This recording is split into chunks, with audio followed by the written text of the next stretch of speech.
Hey guys, welcome back to The Readers. I hope you are having an amazing day. Let's get right into the stories. The first one is Pro-Revenge Story. This incident happened in the summer of 2023. I took a small part, but the real star was my landlord. A small background. It's common in my country to have apartment buildings next to houses, yard and all. I live in one such building. It has 10 apartments, 2 on each of the first 4 floors, 1 on the ground floor and 1 on the top floor. The top floor is used by the landlord when he and his family come for vacations. He lives abroad. The rest are rentals. We also have a small backyard with a side entrance, important for later. Next to the building is an empty lot, also belonging to the landlord. We use it as private parking space with signs clearly saying it's private. It fits 10 cars, 1 per apartment, and has the side entrance. Also, I was the longest tenant, so I was the superintendent. My job was to be the liaison between the tenants and the landlord and communicate any problems and concerns to him. The problem started when the house across the street from us was sold. A lovely old lady used to live there, but when she passed away, the house fell into disarray, especially the large yard. The new owners were Brad and Melissa, fake names, but they lived up to the stereotype. They immediately began major renovations, which was acceptable, but they also started parking their cars in our 2 empty spots. 1 for the landlord and 1 for the lady on the ground floor who didn't own a car. At first we would tell them they were reserved spots and they would move their cars, but when they noticed the spots remained empty, they parked there permanently. I had notified the landlord and he told me to take pictures, log every incident, and always notify the police. We started doing that every day. "Why do you keep calling the police on us?" Brad shouted one day after an officer handed him a ticket. "These spots are always empty." "Because they're private property," I explained. "They belong to our building." "Oh, please," he scoffed. "Nobody's using them anyway." Brad is a hotshot local businessman, and every time we called the cops, he would cause a scene about us being jerks. He always got a fine, but he very blatantly proclaimed he would not pay. "You think I care about these stupid tickets?" he'd say, waving the paper in my face. "I can afford 1,000 of these." The worst part came about a month before the landlord's annual visit. They stopped using one of their cars and left it permanently in front of the side entrance, blocking it. That was a huge issue. You see, the lady living on the ground floor is a renal dialysis patient and 3 times a week goes for a session in the local hospital. The ambulance brings her back and usually parks next to the side entrance because she is exhausted after a session. With Melissa's car parked there, that wasn't doable anymore. I confronted Melissa one morning. "You need to move your car. The ambulance can't get through to help our neighbor." She rolled her eyes. "Not my problem. Tell them to find another way in." They wouldn't move it even when the police were called. I notified the landlord and tried to hold our own hothead from doing anything foolish. The calmer thing he proposed was slashing their tires. "Give me one good reason why I shouldn't puncture all 4 tires, my neighbor Marco fumed. "Because that's illegal and they'll know it was one of us," I replied. "Let's wait for the landlord. He'll handle it." Finally, our landlord, Victor, arrives. I hand him the photos and the logs and he calls Brad over. Victor calmly explains that they are not allowed to park in our space and to move the cars. Brad's response was loud and clear. "Who the hell do you think you are? I can park anywhere I want." "This is private property," Victor stated calmly. "These spots belong to the building." "Look around you," Brad sneered. "Do you know who I am in this town? Nobody tells me where I can and can't park." Now, Brad thinks himself as a big fish in our small town, but Victor is a big fish in a major foreign city, and he is very creative when somebody pisses him off. He tells us to leave the spot next to the side entrance open for the weekend and he will take care of things. "Just trust me," Victor said with a glint in his eye. "I have a plan." We do that and Brad parks his car next to his wife's. Sunday evening, a tow truck arrives and unloads an old Volkswagen Beetle, also known as the Bug, blocking both of their cars. Monday morning, I wake to the buzzer, and when I go downstairs, Brad and Melissa are there. They are both livid. They can't move either car. Victor joins me, all smiles. Brad sees him and blows a gasket. He starts shouting and cursing. "What the hell is this?" Brad yelled, pointing at the Beetle. "Move this piece of junk right now." Victor, still smiling, replies, "I don't see a problem. My car is legally parked. What are you going to do about it?" "You think you're so clever," Melissa hissed. "You can't just block us in like this?" "Funny, that's exactly what you've been doing to our tenant who needs medical transport," Victor countered. Brad angrily gets into his car and reverses into the Beetle, crushing them both. Victor's smile became one of a shark. He immediately called the police. He pressed charges against Brad. "You just deliberately damaged my property," Victor said calmly, filming the whole thing on his phone, "and I have it all recorded." The aftermath.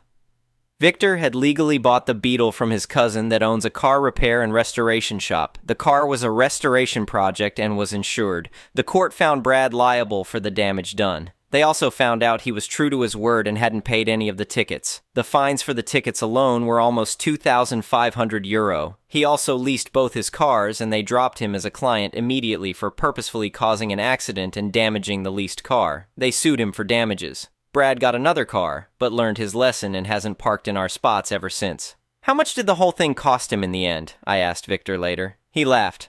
Let's just say it was the most expensive parking spot he'll ever use.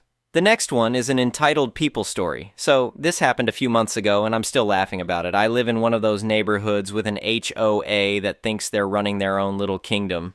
You know the type. They measure your grass with rulers and send violation notices if your mailbox is the wrong shade of beige. The whole thing started because I work night shifts at the hospital. I'm a nurse, and my schedule has me working 3 12-hour shifts from 7 p.m. to 7 a.m. Then I have 4 days off. It's actually a pretty sweet deal once you get used to sleeping during the day, but apparently my schedule was causing some serious drama in the neighborhood that I had no idea about. See, I'd come home around 7:30 in the morning, sometimes 8 if traffic was bad, and I'd usually be pretty beat. I'd grab the mail, maybe do some quick yard work if needed, then head inside to sleep until around 3 or 4 in the afternoon. Normal stuff, right? Wrong, apparently. The first sign of trouble came when I started getting these passive-aggressive notes in my mailbox. Nothing official, just handwritten complaints about my unusual hours and how I was disrupting the peaceful morning atmosphere of our community. I figured it was just one cranky neighbor and ignored them.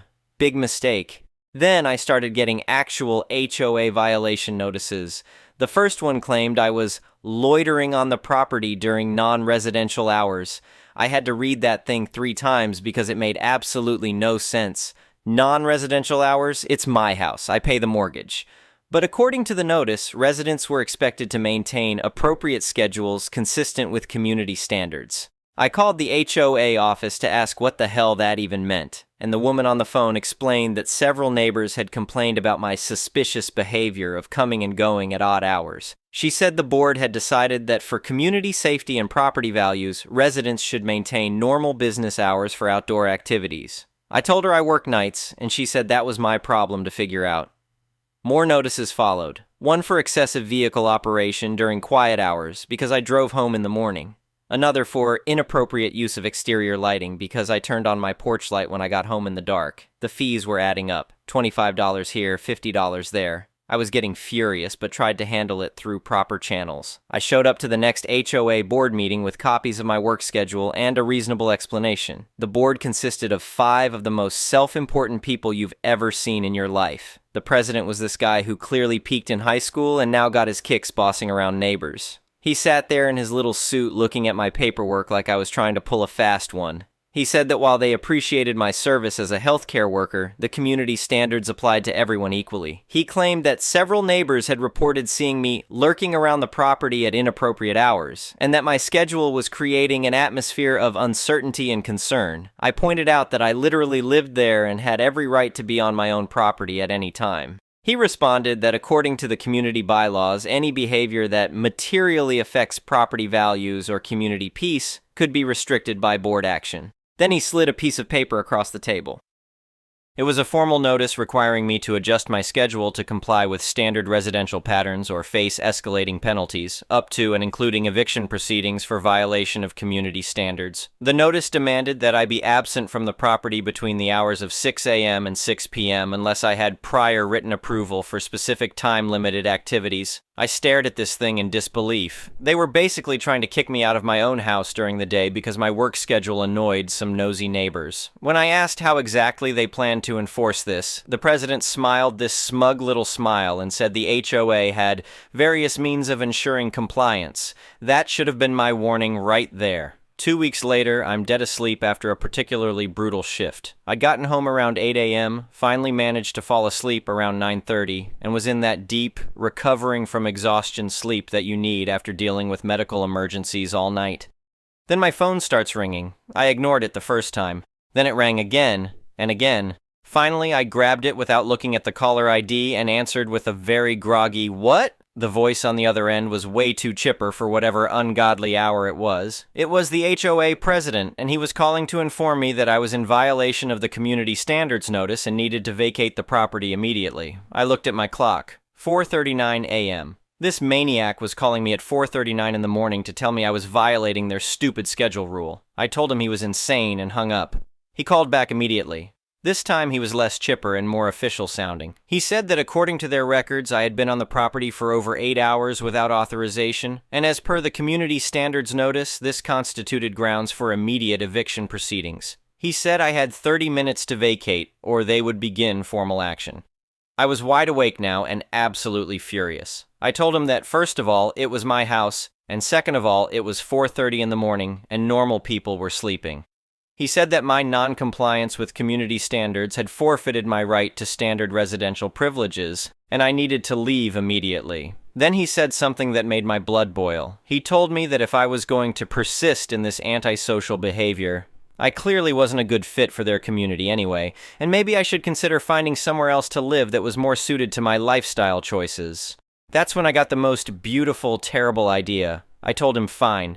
If the HOA wanted me to comply with their community standards exactly as written, then I would comply with their community standards exactly as written. He seemed pleased with this response and said he expected full compliance going forward. I assured him he would get exactly that. The next morning, I started my research. I went through every single page of the HOA bylaws, community standards, and regulations. I read every amendment, every clarification, every ridiculous rule they'd passed in the last 10 years, and I found some very interesting things. See, the community standards document that prohibited me from being on my property during the day had a reciprocal clause. It stated that all community standards applied equally to all residents, and that any resident found in violation of schedule restrictions would be subject to the same penalties and enforcement actions.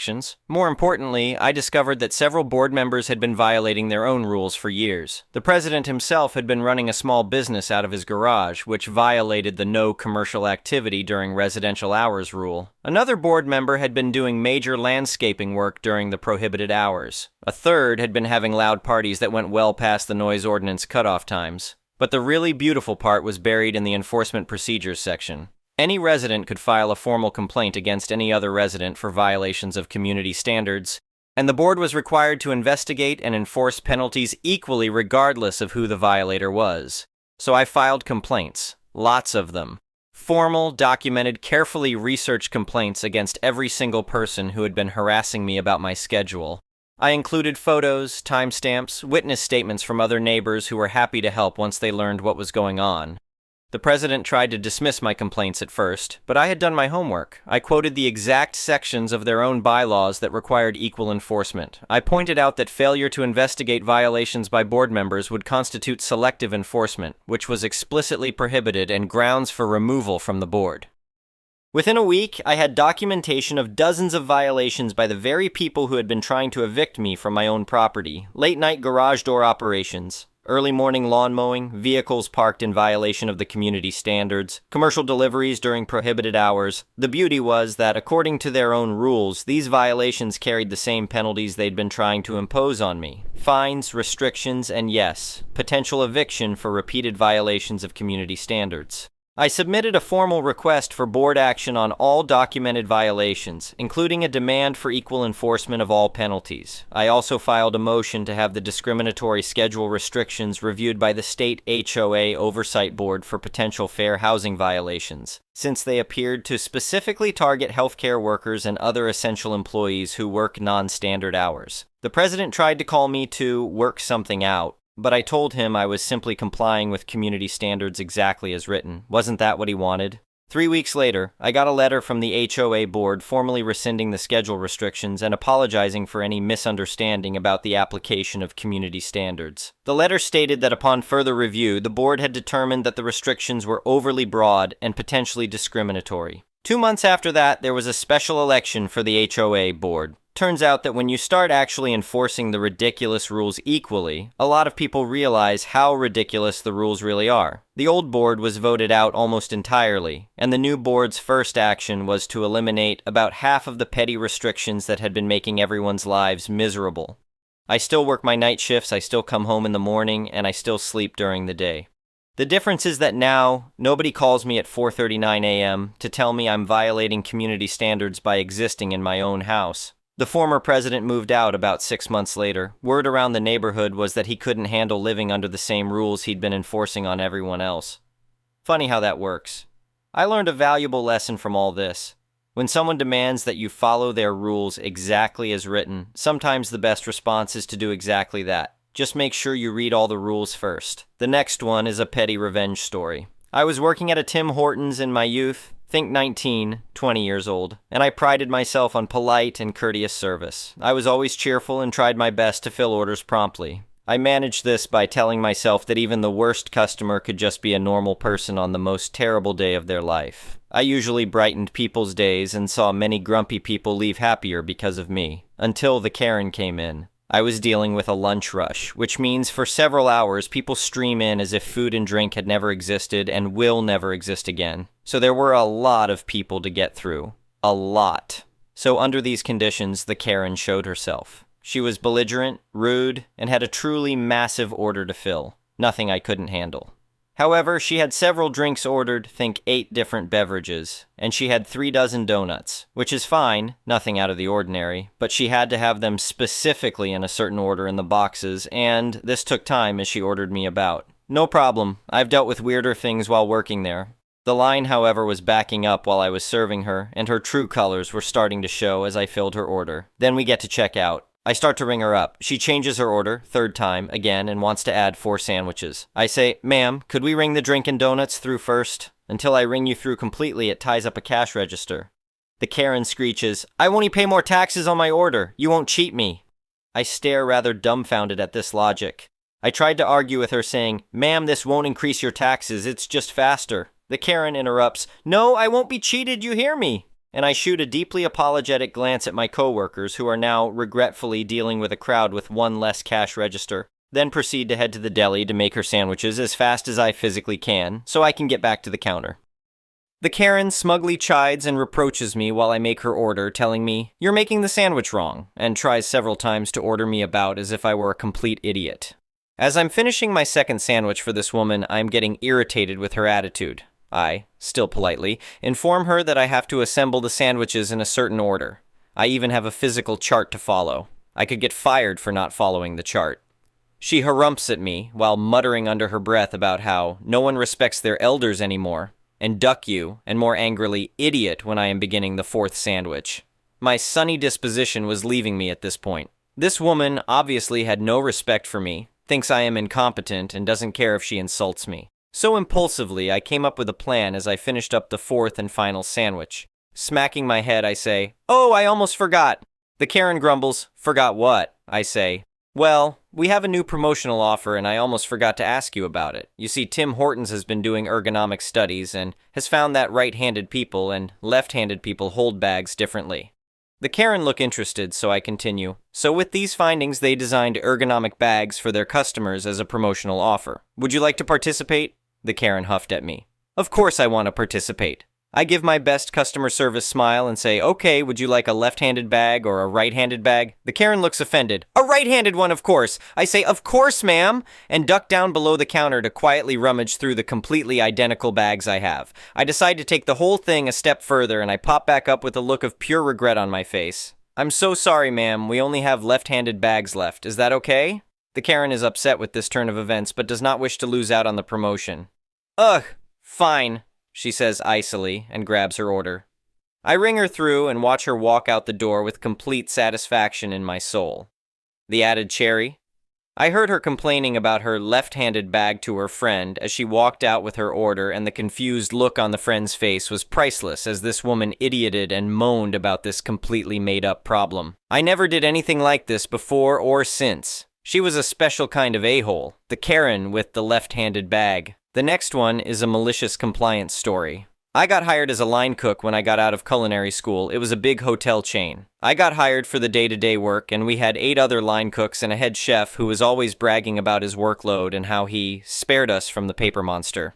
The head chef was, for a better word, absent from the kitchen floor and basically a pencil pusher. He did the ordering, the Hayes CCP lists, stocking, timesheets, rosters, schedules, communication with HR/GM/F&B, and he made the menus. For the most part, the work paid OKE and there was not much hassle. Thing was, the menus we had to cook were outdated and very uninspiring. Like, think about the cookbooks from 70 years ago, uninspiring. At some point, we as a kitchen team were done with that, and we requested that we make the menus. Head chef, for some reason, was happy to oblige. So now comes the kicker. We had a after-hours menu with simple meals, BLT, pizza, salads, soup, fries, hamburgers. For some reason, corporate decided that the after-hours menu had to go and be replaced by the normal day-to-day menu. This led to the following situation. Almost nobody ordered food during the night shift. Turns out when people come to a hotel late, they are either too tired or too drunk to eat a meal that takes around 15 minutes to serve, or are in no mood for a sautéed salmon in white wine sauce. This went on for like a year, and corporate saw the nosedive in the night shift revenue across the board, and they made the only logical decision to combat this problem: fire all night shift line cooks or relocate them to other hotels if they could not be fired. Of course, the after-hours menu was not changed, nor was it removed. No, instead, it meant the shift had to be picked up by another. So this is where the tale really started. So I worked there for about 2 years, and I got in some trouble with the head chef. We didn't see eye to eye. This led to the following situation. I had to pick up almost every night shift. I would come in at 4 in the afternoon and leave around 5 in the morning. I worked 40 hours on paper, but in reality, I worked around 50-ish. I didn't mind as overtime was paid out, and me as a 21-year-old could do a lot with the paid out OT. It was so boring. In the beginning, I cleaned the kitchen, checked the walk-ins for spoiled goods, set up a part of the breakfast, and did some minor paperwork. After about 3 weeks, I ran out of work to do. Every 2 or 3 days, I could clean something or check the fridges, but what first took an hour now took like 10 to 15 minutes. So I did the logical thing and started reading books, watching Netflix, talked to the night manager, starting to experiment with new recipes, and hanging out with the interns. Basically, I was effing around on company time. So after a while, I got called into the office of the GM. I got a verbal reprimand for slacking. When I asked him why, he told me someone told him what I did during night shift. So I, of course, explained to him what I did and that in between these hours I had little to do. This led to a discussion between corporate GM and my union about what I could and could not do within the position I was hired for, but that's a story for another time. At the end of this whole ordeal, I was tasked with kitchen paperwork, and chef just unloaded his whole workload on me, telling me to get to work and that the time for slacking was over. He said this all smug, and apparently he was assuming I would not finish this or I would come begging for help. I had to do timesheets, order produce, and answer emails. Chef was always bragging about the work and that it took a whole week. After one look, I knew he was not familiar with computers and the various programs he had to work with. Within a month, I had figured out that our time management system could be linked to our payroll system, and I only had to check if the breaks were logged correctly, hit the sync button, and place a request for validation by the GM HR. Same went for our ordering software. I could upload a produce list and order from an iPad while walking around to the different walk-ins and freezers. Also, I combined this with the 2-day spoil check. Within 2 months or so, I found out that the work schedule sheet could be copied to another week, and with another software link, I could sync our HR app so it would automatically generate a warning when someone was on leave or vacation. It took me 2 night shifts to do all of the above, and the other 3 I could slack. Due to this, Chef had nothing to do in the office and in turn was slacking. He had nothing to do during the day but to sit around in his office. After about 2 months, somebody slipped this info to the GM. After that, Chef had to work in the kitchen and his 9 to 5 changed. He had to do breakfast shifts as he failed to do line cook work. He was stuck 30 years back when sticking everything in jelly was a trend. Soon after this, corporate got wind of this great innovation and asked our chef to document this all and send this over to them. When I left the company due to other reasons, corporate were contemplating cutting the head chef's position and making the F&B manager responsible for the kitchen. The next one is an entitled People story. This happened several years ago. I was a photographer for a major theme park and have dealt with my fair share of entitled Karens Brads. But there's only been one time I've had to call security because of a Karen. I was working with a character one afternoon, and one of the families that stopped by to pay a visit was this family of 3 with mom, dad, and a 5-year-old boy that I'll name Malcolm. Malcolm is strapped to a harness attached to mom's waist. Think those jogging harnesses for blind runners to keep him close to mom and dad. Before the session, Dad pulled the character attendant and me aside and alerted us that Malcolm was a nonverbal autistic and camera flashes were overstimulating to him. Now, this was a pretty common request, so I adjusted my settings so I wouldn't have to use the flash and thanked him for alerting me. It's Malcolm's turn, and he was such a sweetheart. He just wanted to show off the book full of pictures of his favorite dinosaurs, and we all got sad when he had to leave. A few hours later, I was in an area we refer to as backstage, where guests aren't allowed, heading to my break. Imagine my surprise when all of a sudden I get body slammed by Malcolm. For the record, I'm almost 6 feet and 250 pounds, and he nearly managed to knock me over. He's screaming and crying.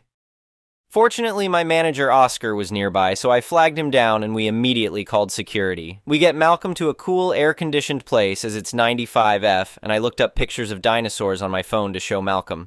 Eventually, he calmed down and he essentially became my little buddy. About 10 minutes later, Malcolm is reunited with a tearful mom and dad. It's there we got the full story. Enter Karen. Mom, Dad, and Malcolm were getting ice cream when Karen approached. The conversation went roughly as followed. Karen: why is he harnessed? Mom: oh, he's autistic and he will bolt if he's not harnessed. Karen: no, he's not. Mom: excuse me? Karen: you're just a bad parent. My grandson knows better than to stray from me, and he's about the same age. Mom: I'm sorry, but he's incapable of understanding that. It's safer for everyone if he is harnessed. It's at this point that Dad comes back with the ice cream and Mom turns her attention away to help him. The next thing she knows, the harness goes slack. When she looked up, Malcolm and Karen are gone. It's so packed that day that it's easy to lose track of someone, especially if it's a running child. An important thing to note is that the park has cameras everywhere. So it was easy to get a video of the incident and get a description of the Karen. Security was alerted and Karen tracked down. She was belligerent and tried to slap the security guard who stopped her, stupidly doing it in front of an OC sheriff. So she got a lovely court date for assault as a result. Malcolm and his family were given an extra day added to their tickets as an apology for what happened. But they just had one request. They asked to know where I would be the next day so I could take their pictures. The next day, I gave them a full-on photo shoot. And yes, it was the best day of my entire career. The next one is an entitled parent story. Female, 23 years old, it's my birthday today, from the Netherlands. Living while hating myself. Looking back, I think what hurt the most wasn't just that my family wasn't proud of me. It was what that represented. It wasn't about a graduation ceremony or a diploma. It was about the realization that no matter what I did, no matter how much I pushed through, it would never be enough for them. When I was younger, I didn't question why I was so independent. My mom would always tell people how I was different from my siblings. While they were glued to their Nintendo DSs, I was buried in books. She found it bizarre. You know, normal kids play games, right? She'd say. But I just loved reading. I loved learning. What shocked her the most was that I didn't need anyone to push me. I did it on my own. Looking back, it made sense. I never really expected guidance because I never had it. I never expected my mom to help me with homework. I never expected her to sit down with me and go through things like other parents did. I never expected anyone to stand up for me at school. That's just how it was. If I needed help, I had to figure it out myself. You don't realize as a kid that this isn't normal, that other kids have parents who advocate for them, who help them through things. You just assume that's how the world works. You do everything alone, and if you struggle, you push harder, because that's what you're supposed to do. But now I realize that it wasn't independence, it was survival. There's a difference between doing things on your own because you want to, and doing them on your own because you have no other choice. I wasn't choosing to do everything alone. I was forced to. When I was 14, 15, I had to make my own appointments with teachers. I had to explain my struggles on my own. And as a POC girl, no matter how well I spoke or how serious I was, they didn't really take me seriously. Maybe some of them wanted to, but without a parent backing me up, there was only so much they could do. And because I had managed for so long without support, the moment I did struggle, the moment I did need help, it was seen as a failure. It wasn't just that I had to redo exams, it was that I had broken the illusion that I could do it all without ever slipping. And to them, that slip made me undeserving. There is something deeply unsettling about growing up in an environment where success isn't a cause for celebration, but failure, no matter how small, is a reason for punishment. Where struggling isn't met with support, but with ridicule. Where a mistake isn't a lesson, but a weapon to be used against you. Where getting an answer wrong isn't just wrong, it's stupid. It's proof that you're not enough, and once that idea is planted, it never really leaves. When I finally graduated, I was the first in my family to do so in a way that allowed me to go to university. You would think they'd be proud. But no, instead of being proud, they still thought I was useless and stupid. When I succeeded, I had to take resits to get my diploma. I was so close, but I needed to redo one exam, then another. My mom, my aunt, my sister, and my brother were furious. They called me useless, a dumbass, told me I would never succeed. They asked me why everyone else managed to pass, but not me. And when I finished my resits and finally succeeded, I was so happy. Yes, I was thin as hell. Yes, I was depressed beyond words, but I did it. I did what I had to do, and I made it. Still, that wasn't enough. Even when I succeeded, my mom wasn't happy. She told me she was mad that she wasn't proud of me, especially not proud of me. When I asked her why, she said, "Well, you needed to do resits, so get out of my face." She and the rest of my family refused to go to my graduation. Nobody went, I went alone, just like I had always gone through things on my own. This particular moment left an imprint on me. I think this was the moment I truly realized what had been happening all those years leading up to it. No matter what I achieve, no matter if I succeed or not, it will never be good enough. Even if you do things all by yourself because no one will help you, they will always have something to say, but still, no one will help you. Still to this day, acknowledgement from my family never comes. The recognition of the things that happened, of the mistakes that were made, of the hurt that was caused, it never happens. There is no apology, no moment of reflection, no conversation that even hints at accountability, and maybe that's what makes it worse. Not just the past itself, but the silence that follows it, and while they remain silent, my depression only grows louder. But deep down, I know the truth. It was never about me not being good enough. It was about them never being able to see my worth in the first place, and if they never saw it then, they never will. The only person left to see my worth is me, and I'm still picking up the pieces. P.S. Trust me, I'm not some kind of wonder child. I don't think I'm special or extraordinary. I just liked school, I liked learning, I liked developing myself in academic settings, while my siblings didn't. I never needed help with school, and that made it easy for my mom to focus her attention elsewhere. But it also made it easy to criticize me when things went wrong. I was raised by my mother. I had 2 siblings, 1 brother and 1 sister. My father was not around. Well, he was, but in reality, I was the one raising him, rather than the other way around. He was in and out of the picture, mostly for 2 days at a time. And then, gone again. Mind you, they still don't even know what faculty I study at, my favorite color, or who I am as a person. They only know the version of me that exists for them. The people pleaser, the one who does everything they expect, who listens, who nods, who doesn't push back. It's funny how the things that matter to me are completely invisible to them, while I'm expected to listen to everything that happens in their lives and move along with them, and I struggle with that. A lot. PSS. Trust me, I'm looking to move out, but if you know anything about the Netherlands right now, rent prices are through the roof. And again, being raised by a single mother, juggling work and studying, it's tough out here, babes. Anyway, thank you for watching.